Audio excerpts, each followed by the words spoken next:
Boran poemasından Eşref Şemizade.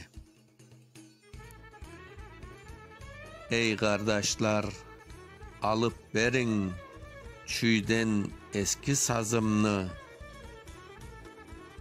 alıp verin Tatarlıkını, acısını çalayım.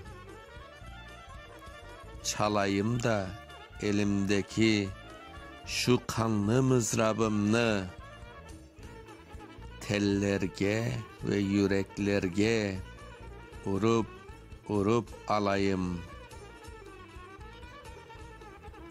Sırttan boran hep borata, kök karara yel inley, yel inlemey kızıl yıldız pançasında il inley.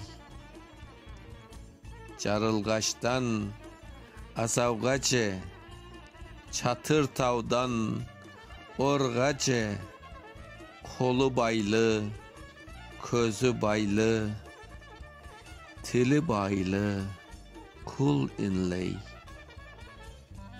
Ah Kırım'ım, doğgan mesken, neler öttü başından.